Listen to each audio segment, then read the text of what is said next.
Good afternoon, good afternoon, good afternoon, everyone. Welcome to another episode of Spilling Tea. I'm your host, Tiffany Daniels. We are going back to that horrible world known as the JRC, but before we do, the usual disclaimers. As usual, on a Monday, if I'm coming to you this particularly early, that is because there was VTO available. So until about 4, I have a moment to myself and I'd like to enjoy my night. So, bleh. To the disclaimer, shall we? In the description box, folks, if you are unfamiliar with the Stop the Shock campaign or the campaign against the troubled teen industry, in there you will find all the pertinent links. Please, in particular, take note of the article written by NeuroClastic, a small non-for-profit started by autistics for autistics. In it, they interviewed over 900 ABA professionals in regards to the JRC's so-called behavior modification program. The Judge Rotenberg Educational Center doesn't want you to read that article so much. They threatened NeuroClastic with a defamation lawsuit. They did not remove it from the website. NeuroClastic refused. You know the drill, folks. Please read the article. Share it on all your social media. Also included in there is NeuroClastic's public statement regards to the defamation lawsuit threat, as well as a link to their GoFundMe. They are crowdfunding just in case the JRC ever does see through with their threat. Trigger warning 1. When we discuss places like the Judge Rotenberg Educational Center and Agape Boarding School for Boys, you're going to hear vivid descriptions of and catch clips of surveillance footage of people with mental health issues and disabled people being tortured and abused. If you got young children present, please make sure to use the headphones. Number 2, this channel is marked not for kids for a reason. We use profanity on occasion and speak on dark subjects. If your child is 16 and younger and they're watching this, very obviously parental supervision is advised. Now, where we left off yesterday. Further circumstances surrounding the application of shocks may amplify the harms. Duh.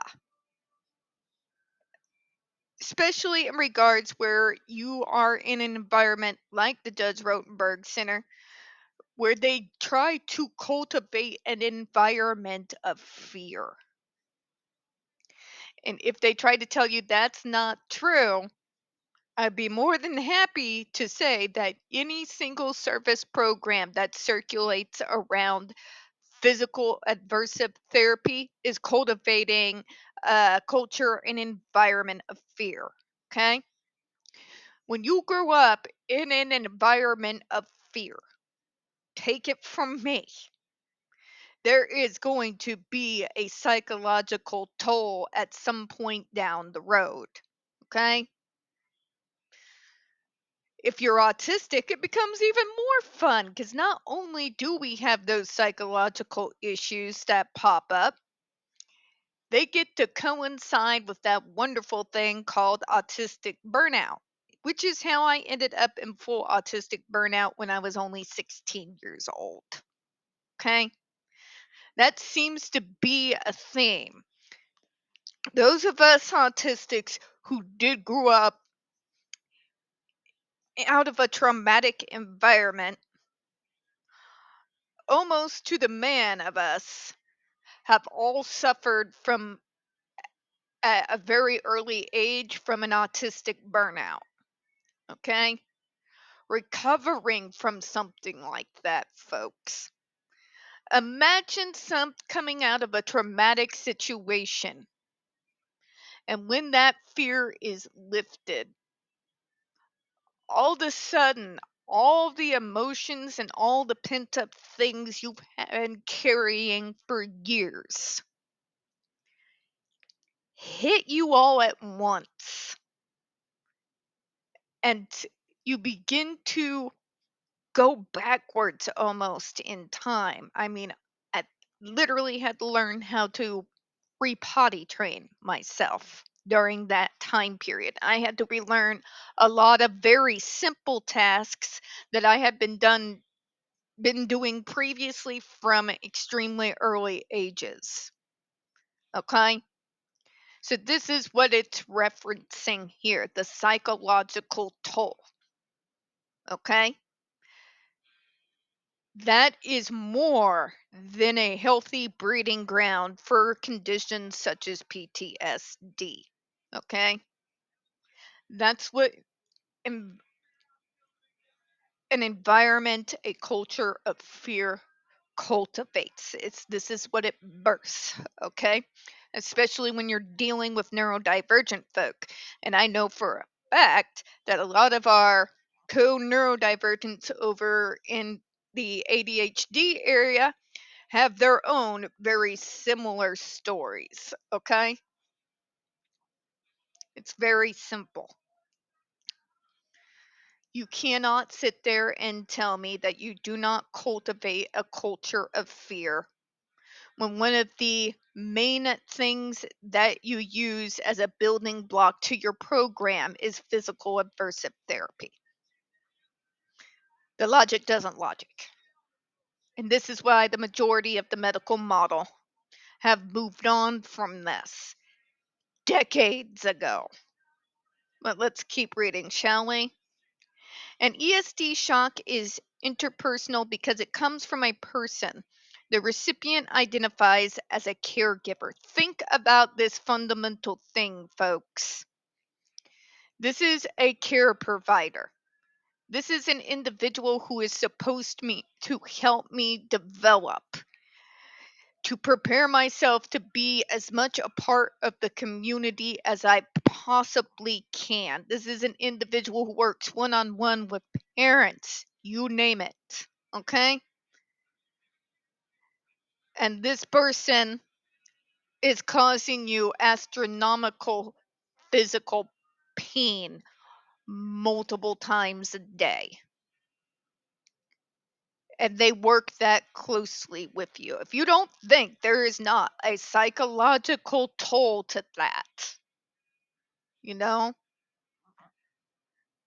the shock is intentional because the monitor must activate the device, and the shocks occur repeatedly over a long period of time, or as I would like to call it, hell on earth, dipped in a bad Disney acid trip. Repeated ESD shocks, because of their interpersonal nature, may therefore precipitate especially severe or long lasting symptoms, not to mention the way a lot of us who come out of these environments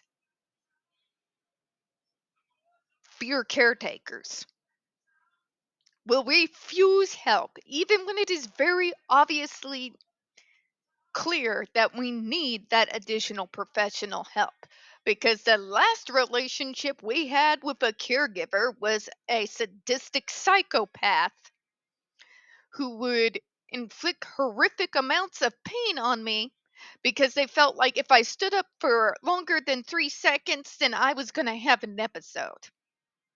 This does not cultivate a healthy relationship coming out of the JRC in regards to the other individuals you're going to work with throughout your life, especially when you're transitioning into from the high school, public school, out into the community, secondary education, and the job market. All right? You're dealing with people with circular thinking. All right? You have literally fucked up, possibly, perhaps for life, any form of trust this person may ever have with anyone who's a caregiver, a doctor, a counselor, a therapist, anything. Okay? We don't trust them. I fact checked every single doctor I've had since high school. All right? Let's read it, shall we? Repeated shocks because of their interpersonal nature.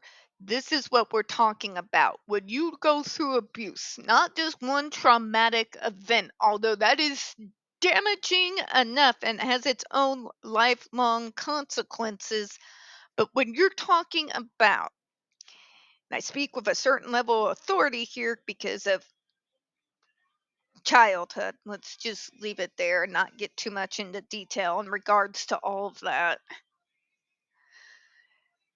I can tell you from personal experience The psychological ramifications of having gone through all of that.